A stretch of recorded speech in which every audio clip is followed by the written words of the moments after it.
Welcome to Halacha in a Year, where we can get to learn all the most relevant halacha through the prism of the Kitzur Shulchan Aruch. You are listening to Rabbi Ya'akov Trump.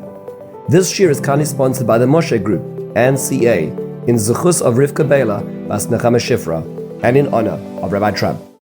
We're back to the Melachos of Shabbos. We are looking at the Kitzur Shulchan Aruch Siman Pei, the 80th chapter of the Kitzur Shulchan Aruch, and this is part 2 of the Melachos of Shabbos. We're going to be looking at 5 different Melachos today, and they are Zoire, which is winnowing, Borer, which is separating, Toichen, which is grinding, kneading, lash, which is kneading, and bishul or oifer, which is heating or cooking foods on Shabbos. Let's jump straight in. Our first topic is zoira, which is winnowing. So the way it used to be done is after threshing, where you separate the seed and the chaff. You now need to, they're all lying mixed together on the ground. So what do? You take a fork and you throw it into the air, and the air blows away the husks, which are lighter, and down falls the seed. And this way you separate them.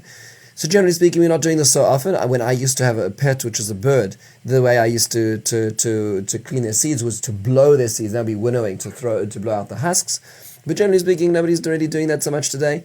So how is it applicable? So the Kitzur gives one example, says if you spit into a windy area and the spit is going to the flame is going to separate in the wind, that is a problem of Zoire. However, the Mishnah Berurah says one can be mekel as long as there's no carrying for more than 4 amas. It's not going to take it in an area where there's no eruv.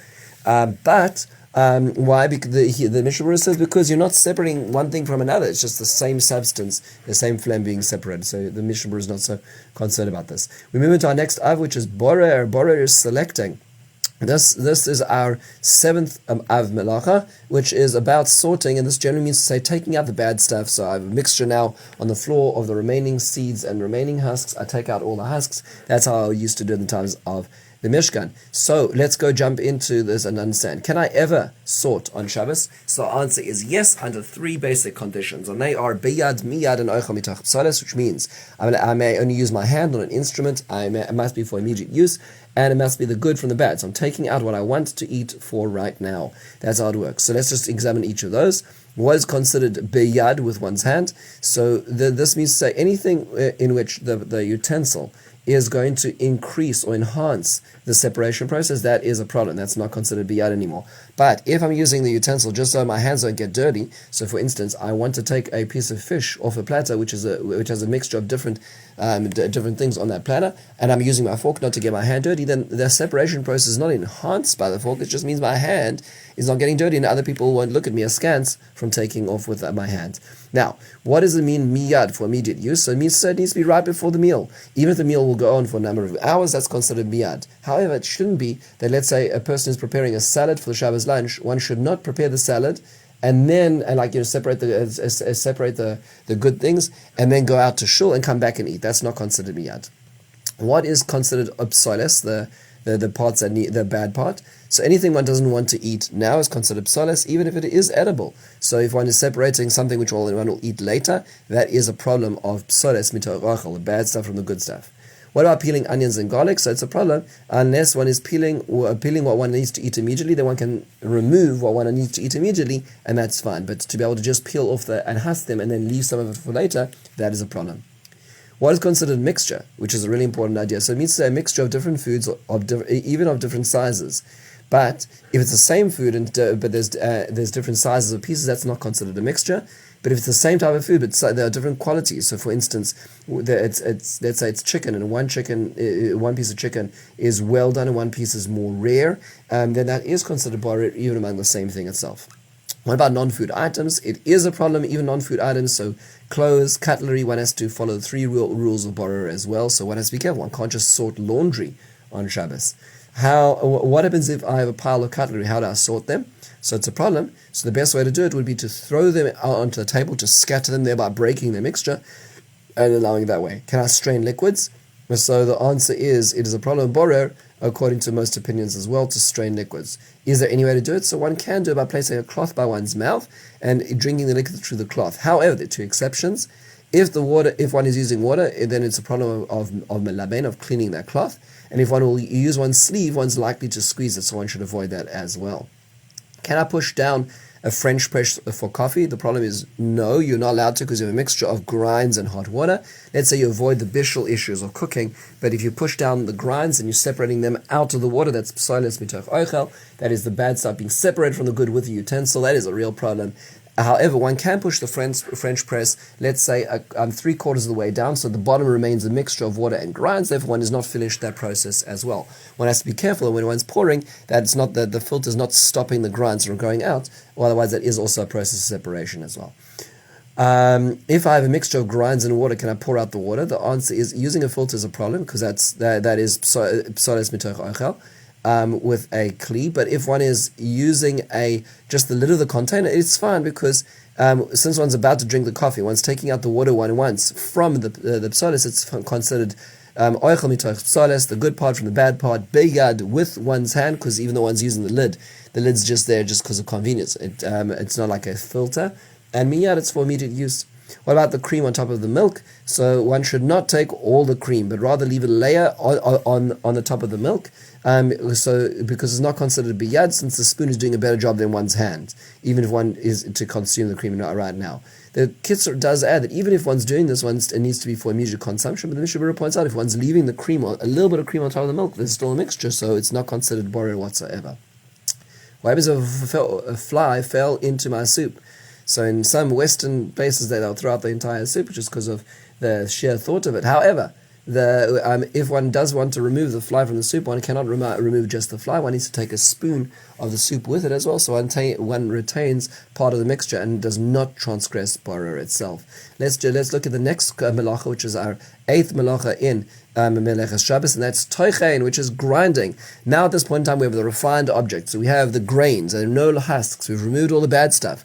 At this point in time, they would take the grain and they would now crush it down, grind it into flour. Very important part in the process of producing bread. Sidura de pas.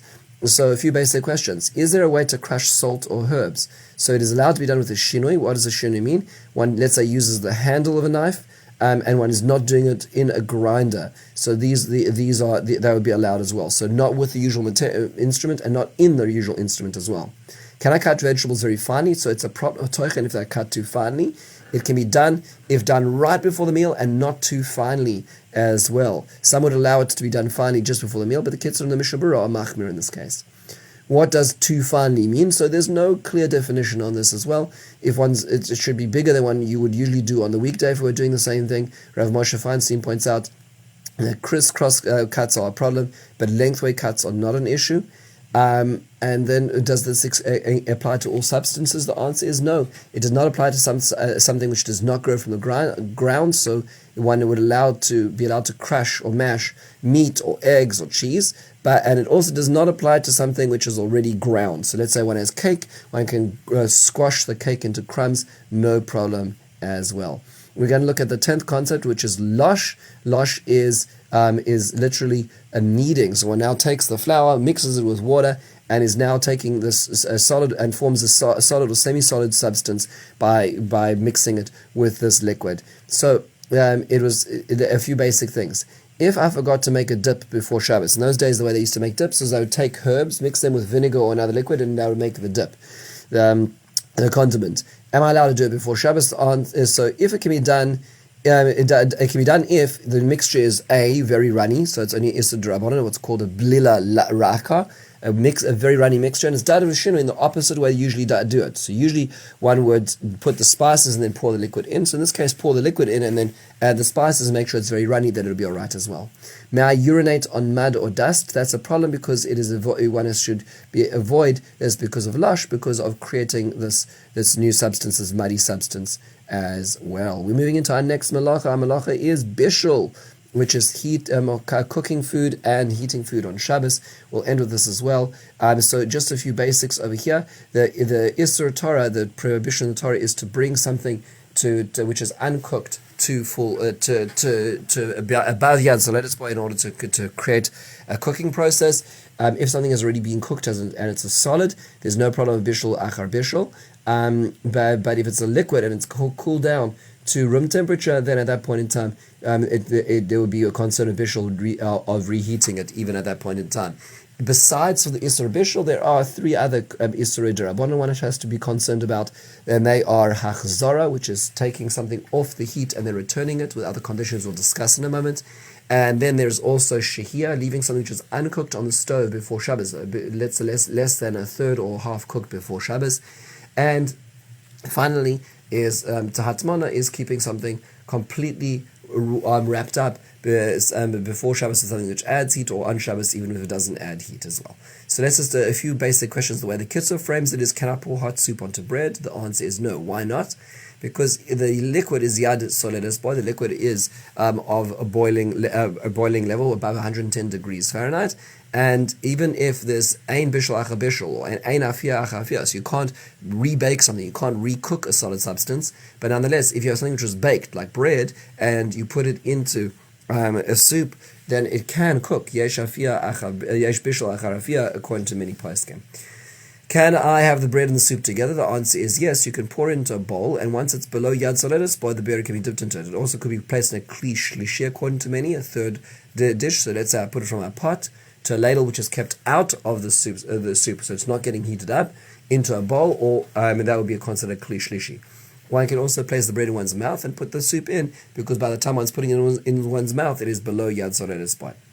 What about adding spices or salt? So one cannot add spices or salt to a kli rishon or a kli sheni because it will cook them. So what about salt? People add salt all the time. So the Kitzur points out there are different types of salt. There's mined salt. That's a problem because that's never been cooked. But cooked salt, let's say you take sea salt and you boil it, which is the way that salt is often produced, then that's not a problem because it's considered ein b'shach b'shu b'davar yavesh. There's no recooking after reheating a solid substance. However, there are those who are machmir even in this case, because the salt will ultimately melt and turn into a liquid, and therefore is considered more of a liquid than a salt. And the Kitzur says, machmir tavalav bracha, a person should be more machmir about the salt in a kli rishon or kli sheni as well. How about sugar? So sugar is considered like salt. It's cooked and it's solid, so it should not be an issue. But there are opinions that because it turns into a liquid, when it melts, it should be avoided. And so it's best not to pour hot water or coffee or tea onto the sugar. Rather, one places it into the kli sheni or the kli shlishi and then adds it as well. Can I place a fruit or water above an oven or a blech so it just warms up? So if the area since water is considered liquid and the fruit is considered raw, there is a concern of bishul. So even if I decide I want to leave it there just for 5 minutes to warm up, but seeing as if I left it there for 20 minutes, it will actually cook, it will reach yad soledes boy, that is a problem to even leave it there for 5 minutes. What about, let's say, leaving a meatloaf or a piece of meat next to the oven to warm up?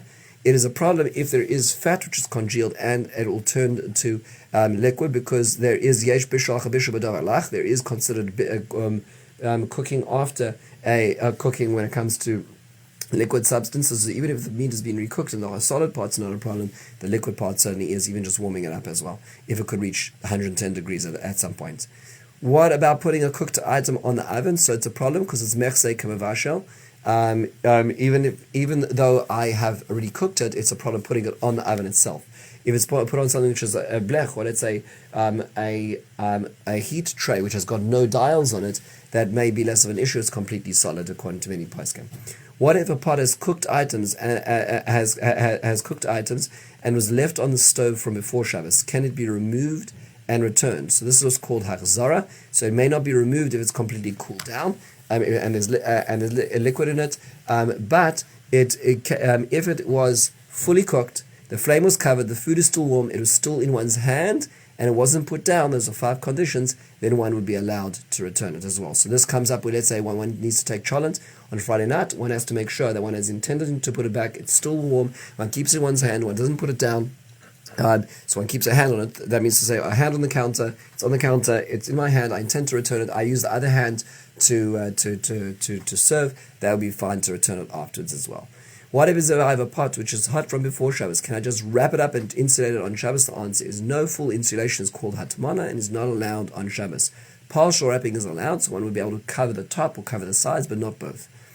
What about putting liquid into a thermos flask? So that's not a problem. Hatmana is a problem only when it's in the first part. But if I empty it into another one, I can insulate the second part on Shabbos. So the second part in this case is the thermos flask, which is not a problem. So taking from the hot water kettle, the Shabbos kettle, and putting it into a thermos is not a problem on Shabbos.